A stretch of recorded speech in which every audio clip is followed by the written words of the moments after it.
What's up, good people? Mark Holmes here, and as always, I want to thank you all for watching, commenting, subscribing, and being part of the Joe Boo Sports Report. Without you guys, as well as you ladies, you know that this literally does not work. It's Saturday night. It is Memorial Weekend. Leroy, come here, Leroy. Come on here. Come here. Come here. Come on. Come on up here. Come on. Come on. You don't? Okay, we're fine, Leroy. It's been kind of crazy because we lost Simba and we lost, of course, Roscoe um, since February. And we have my daughter's Aisha's dog, Chai, and Michaela's dog, um, Leroy, here. And the two of them have been kind of, they're not used to each other, so they've been kind of at each other a bit. And I forgot what it's like having the dogs around, just in the short time that our other two have gone, having them barking at people and so on, running around the house and looking for attention and stuff. It's almost like grandkids, I guess. If I had grandkids, don't have any.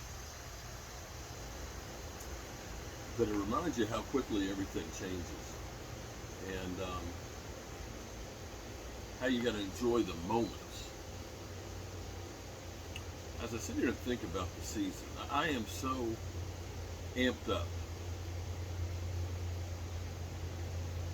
I think about the past. I honestly believe, and maybe I'm crazy.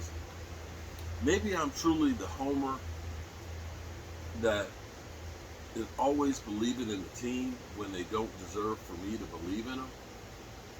But I honestly believe that this doom and gloom that we're being fed right now is not warranted. I'm not saying the Cowboys are Super Bowl peak, but this whole thing that the Eagles are automatically going to be winning the division and that the Giants are better. It seems like every year we hear about the Giants being better.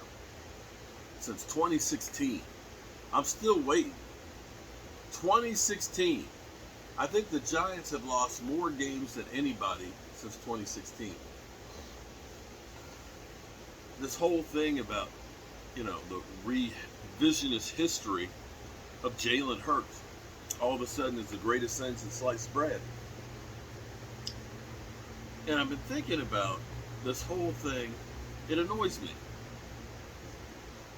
It's so funny when the Cowboys do something good, it's always a negative.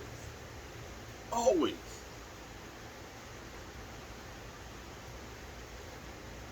Trevon Diggs gets 11 interceptions. Oh, but he's given up more yards than anybody else. You know what's funny? If we say, okay, just follow my logic here.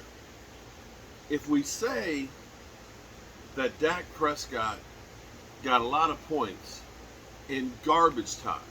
Now, by definition, what they mean by garbage time is it's a blowout. The other team is done, right? And so you're trying to get the game over with. So you don't have, as they say, nothing cheap and nothing deep. So you give them the underneath stuff to say, yeah, we'll let you catch that. You'll get tackled in bounds, and you'll burn more clock. And so what they say is Dak Prescott, he gets a lot of yards in garbage time, right? Or blowout wins. Well, if it's a blowout win and you're saying that Dak Prescott is getting yards because it's a blowout or garbage time, doesn't that mean that the Cowboys on the defensive side, it's garbage time too? So is it conceivable that Diggs' numbers, that some of the yardage that he's given up is because it's garbage time? You follow my logic there? If you're saying that Dak Prescott's got easy money because the defense is giving up and packed it in, well, if it's garbage time and the other team is passing like crazy to try and catch up, against a soft defensive zone, by definition, that's garbage time on the defense then. Ha ha! Got you. I got you. I got you. I got you. I got you.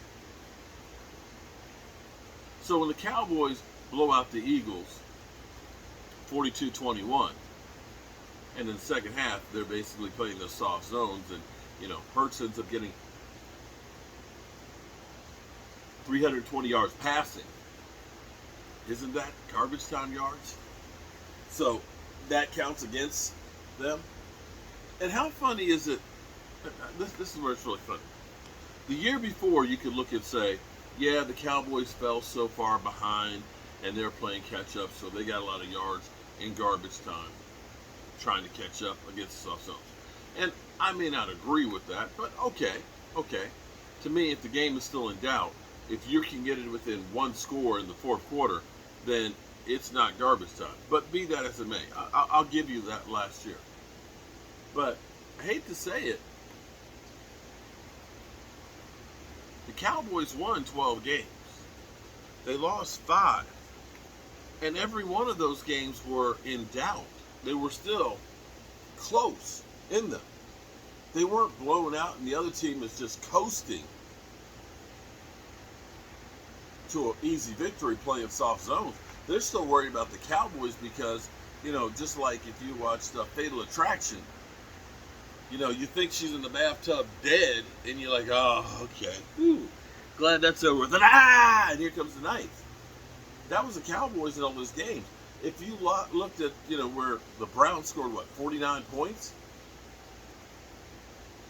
We stop Odell Beckham. We got the ball left with a chance to score and win the game. So, I'm just curious why we don't hear that from the talking heads. Just a food for thought. Just having that conversation. Just running in my mind. Because, like I said, everything that happens, it's something negative with the Cowboys. Oh, they lost to Amari Cooper. Okay, I'll give you that. Worst thing in the world. Aaron Rodgers loses Devontae Adams. Oh, they're going to be a 12-win team. Huh? Say what? I can't figure it. I don't know. But what I do know is I'm a little bit tired tonight.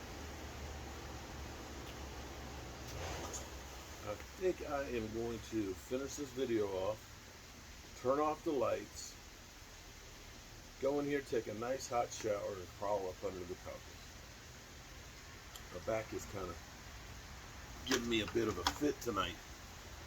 So, some ibuprofen, here I come. Whew. Yeah, it's definitely bothered me a bit tonight. But I hope all of you who have gone someplace for vacation, that you're in a nice spot, that you got there safe, that you're having a good time, and just make sure you don't forget the reason why this weekend exists. For all those who made the ultimate sacrifice.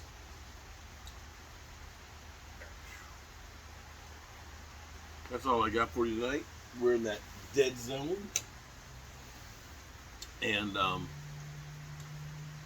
check out, if you got nothing else to do, check out my 2 film breakdowns. Shout out to A to Z Sports, because I actually got lazy and I used A to Z's clip in the breakout of Osa. Osa is going to be a freak. And I'm going to tell you, when we team up with Sam Williams, Osa,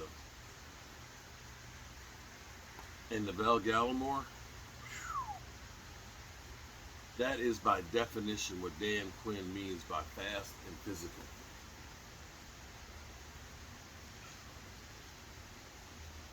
Good night, good people, and make sure you tell someone you love that you love them tonight. because you might not get the chance again. Good night, everybody.